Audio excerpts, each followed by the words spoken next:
అందరికీ నమస్కారం. సిరి కుక్లోక్స్కి స్వాగతం. ఈరోజు వీడియో ఏంటంటే వింటర్ స్పెషల్ పితిక్పప్పు మిక్చర్ అనమాట. ఇది మామూలుగా వింటర్ సీజన్ వచ్చిందంటే మనకు అనపకాయలు ఎక్కువ దొరుకుతాయి కదా.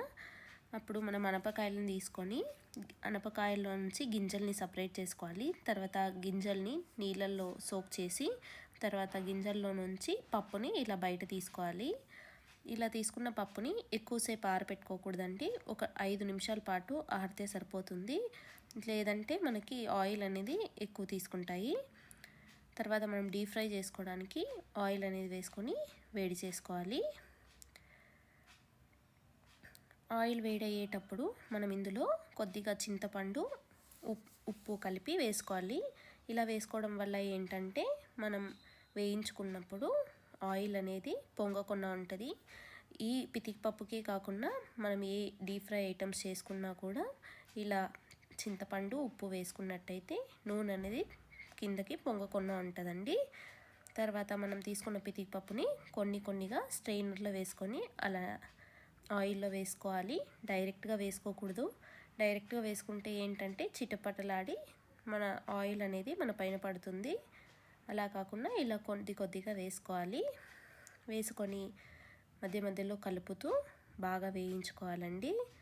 మామూలుగా వింటర్ సీజన్ వచ్చిందంటే మా ఇంట్లో మా అమ్మగారు కానీ మా అమ్మమ్మ వారు కానీ అందరూ కూడా పితిక్పప్పు ఈ మిక్చర్ అనేది చేసి పెట్టేవారు. వింటర్ అయిపోయేంత వరకు ఇంట్లో అయితే మిక్చర్ అయితే స్టాక్ ఉంటుంది. అలానే మిక్చర్తో పాటు పితిక్పప్పుతో కర్రీ చేస్తారు. పితిక్పప్పు మురుకులు, పాయసం అన్నీ చేసేవారు. నేను ఛానల్లో కూడా పితిక్పప్పు పాయసం అలాగే మురుకులు రెసిపీని కూడా అప్లోడ్ చేశానండి. లింక్స్ అయితే ఎండ్ కార్డ్స్లో ఇస్తాను. ప్లీజ్ ఒకసారి వెళ్ళి చెక్ చేయండి. ఇలా పితిక్పప్పు అంతా ఆయిల్లో పైకి వచ్చేసిన తర్వాత మనం అంతటిని తీసి పక్కన పెట్టుకోవాలి.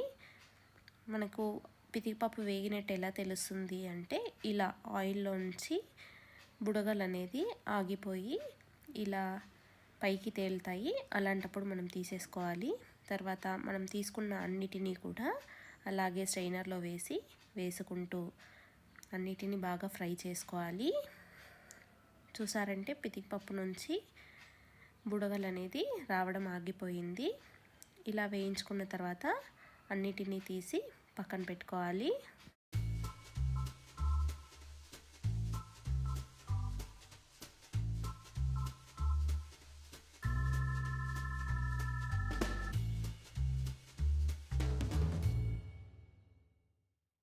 తర్వాత అన్నిటిని ఒకసారి కలుపుకొని మనం మళ్ళీ అదే ఆయిల్లో అటుకులను అయితే వేయించుకోవాలి.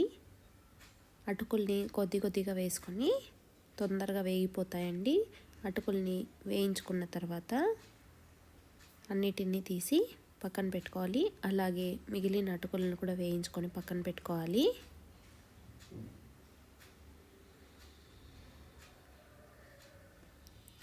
ఇలా అటుకులన్నీ వేగిన తర్వాత మనం అదే ఆయిల్లో పల్లీలను కూడా వేసుకొని దోరగా వేయించుకోవాలి. మధ్యలో ఇలా కలుపుకుంటూ వేయించుకోవాలండి. లేకపోతే పల్లీలు అనేది మాడిపోతాయి. పల్లీలన్నీ వేగిపోయిన తర్వాత అన్నిటినీ తీసి పక్కన పెట్టుకోవాలి. తర్వాత కరివేపాకును కూడా వేసుకొని కరివేపాకు చిటపటలాడేంత వరకు అలాగే క్రిస్పీగా అయ్యేంత వరకు వేయించుకోవాలి. తర్వాత 4 నుంచి 5 ఎండుమిరపకాయలను వేసుకొని వాటిని కూడా బాగా వేయించుకొని పక్కన పెట్టుకోవాలి.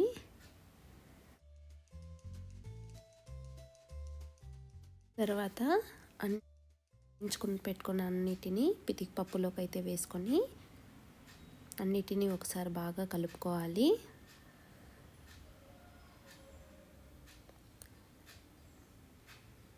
అన్నిటినీ ఇలా కలుపుకున్న తర్వాత ఇందులో రుచికి సరిపడా ఉప్పు అలానే కొద్దిగా కారం కూడా వేసుకొని అన్నిటినీ కలుపుకోవాలి. బాగా కలుపుకొని సర్వ్ చేసుకుంటే ఎంతో టేస్టీగా ఉండే పితిక్పప్పు మిక్చర్ అయితే రెడీ అవుతుంది. ఇందులో కావాలంటే మీరు పుట్నాల పప్పు వేసుకోవచ్చు. నేను ఇక్కడ ఏం వేయట్లేదండి. ఈ రెసిపీ మీకు నచ్చిందని అనుకుంటున్నాను. ఈ రెసిపీ మీకు నచ్చినట్లయితే లైక్ చేసి షేర్ చేసి అలానే సబ్స్క్రైబ్ చేసుకొని బెల్ ఐకాన్ క్లిక్ చేయండి. Thank you for watching.